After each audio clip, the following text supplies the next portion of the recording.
बिस्मिल्लाहिर्रहमानिर्रहीम। अस्सलाम वालेकुम जी। Advocate Asif Nadeem A to Z tax consultant से जी। तो आज मैं आपको थोड़ा सा विद होल्डिंग टैक्स जो है, जो विद होल्डिंग टैक्स रजीम है, इनकम टैक्स का जो आर्डीनेंस है 2001, इसके मतलब और इसके जो सेक्शन है वो मैं उनके मतलब आज मैं आपको ब्रीफ करूँगा कि कौन सा सेक्शन किस चीज़ को और डील करता है और किस सर्विस को डील करता है, किस कैटेगरी को डील करता है, किस प्रोडक्ट को डील करता है। आज हम उसके मतलब बात करेंगे जी। मेरे सामने एक जो है ना विद होल्डिंग का जो टैक्स कार्ड है, जो ठीक है, ये मेरे पास सामने मौजूद है। ये आप सुकून से FBR की अपनी वेबसाइट से जाकर डाउनलोड कर सकते हैं। आपने सिंपली जो है ना वो गूगल पर जाके तो टाइप करना है EFBR।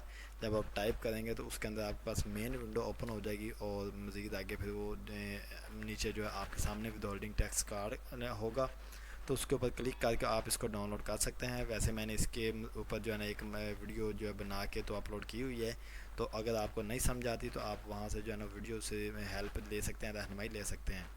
ठीक है जी। ये है जी मेरे पास withholding income tax dates card. ठीक है, उसके बाद ये कब जो है ना है, ये अप टू 30 जून 2021 तक है। ठीक है। अच्छा जी, ये इसमें जो फैसिलिटेशन है सारी वो FBR की तरफ से सारी चीज़ें आपकी फैसिलिटी के लिए बनाई गई हैं, ताकि आपको किसी किस्म की कोई जो है ना वो हेजिटेशन ना रहे या कोई किसी किस्म का कोई जो है मसला प्रॉब्लम ना हो।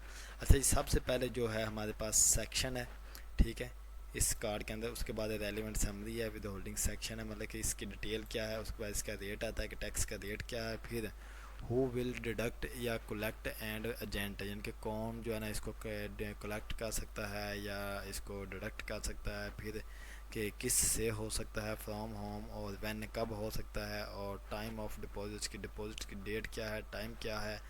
उसके बाद है टैक्सेशन स्टेटस, इसका जो स्टेटस क्या है। ठीक है, अभी हम इसको रीड करते हैं, इसको पढ़ते हैं, हमें मज़ीद चीज़ें समझ आ जाएंगी जी। पहला जो है हमारे पास सेक्शन वो है सेक्शन 148 है। 148 सेक्शन जो है यह इनकम, हमेशा आपने इसको पढ़ना है, section 148 of income tax ordinance 2001। ठीक है, ये जो डील करता है, ये डील करता है इम्पोर्ट को। ठीक है, ये आपकी इम्पोर्ट को, मतलब आप बाहर से जो भी चीज़ें मंगवाते हैं ये उसको डील करता है।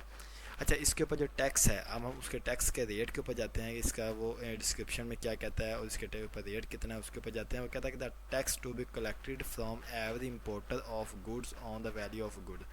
मतलब ये टैक्स जो है, ये इम्पोर्ट के ऊपर जो टैक्स अंडर सेक्शन 140 के अंडर जो टैक्स आता है, ये आप इम्पोर्टर से लेंगे। ठीक है, इम्पोर्टर से आप कलेक्ट करेंगे। ठीक है, ये वो है।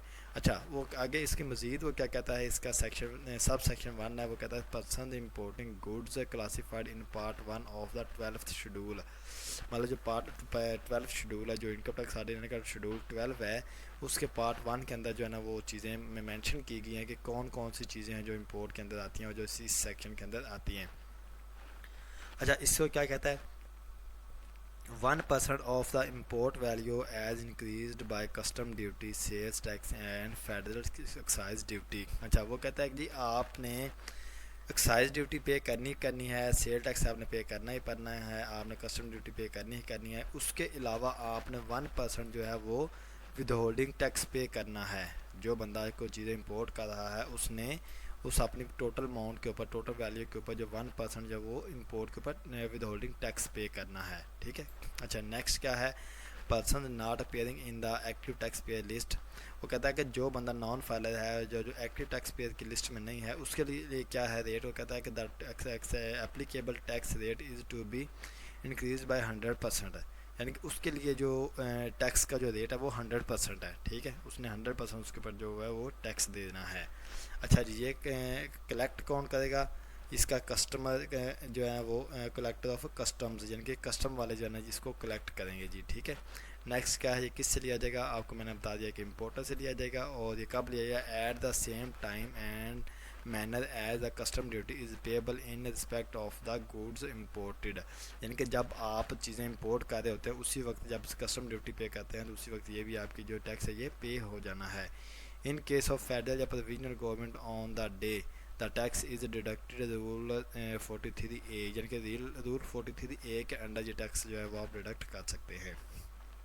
अच्छा, अब क्या है कि मिनिमम वो सेक्शन 148 का जो सब सेक्शन 7 है वो क्या कहता है, the tax required to be collected Under this section shall be minimum tax on the income of importer arising from the importer subject to the subsection 1 of this section, and this subsection shall not apply adjustable in case of import of raw material, paint, equipment and parts of and by an industry undertaking for its own use। हाँ जी, मतलब कि ये जो है ये जो tax है ये आपका एडजस्टेबल है, लेकिन सेक्शन 1 के अंडर सेक्शन 147 के सब सेक्शन 7 के मुताबिक वो कहता है कि ये जो चीज़ें अगर आप कोई पेंट मंगवाते हैं, कोई रॉ मटेरियल मंगवाते हैं या कोई चीज़ें आप मंगाते हैं अपने यूज़ के लिए, पर्सनल यूज़ के लिए, तो वो आप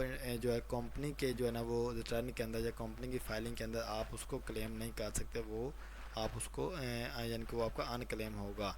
नंबर 2 पे वो क्या कहता है, B section motor vehicle in CBU condition by manufacturer or the motor vehicle, यानी कि जो मोटर व्हीकल भी होगी वो भी आप उसके ऊपर जो टैक्स वगैरह लगे वो भी अगर आप पर्सनल यूज़ के लिए ले रहे हैं तो उसको आप क्लेम नहीं कर सकते। ठीक है, ये था जी हमारा 148 का सेक्शन कि जो कि डील करता है इंपोर्ट को। ठीक है, तो इसके अंदर जो जो चीज़ें इंपोर्ट के अंदर जो जो चीज़ें आती हैं वो सेक्शन जो है ना वो इसका पार्ट जो इसका 12th शेड्यूल है उसके पार्ट 1 के अंदर मौजूद हैं कि क्या क्या चीज़ें हैं जो इसके अंदर फॉल करती हैं। ठीक है, अच्छा वो कहता है कि सेकंड पे वो क्या कहता है कि manufacturers covered under notification number SRO 1125, ठीक है, डेटेड द 31 सितंबर 2011 and importing items covered under SRO and date 31 दिसंबर, यानी कि वही वो बता रहा है कि वो आपको उस जो शेड्यूल जो 12th शेड्यूल है उसके अंदर ये सारी चीज़ें आपको मिल जाएंगी, कौन कौन सी चीज़ें हैं जो इस सेक्शन के अंदर फॉल करती हैं। ठीक है,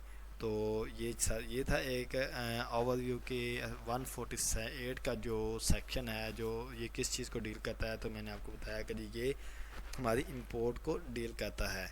तो जी उम्मीद है कि आपको मेरी वीडियो अच्छी लगी होगी। अगर वीडियो अच्छी लगी है तो वीडियो को लाइक करें, कमेंट करें और चैनल को सब्सक्राइब करें और बेल आइकन लाजमी दबा दें ताकि जैसे ही नई वीडियो अपलोड हो तो आप तक उसका नोटिफिकेशन पहुंच सके। जी अस्सलाम वालेकुम।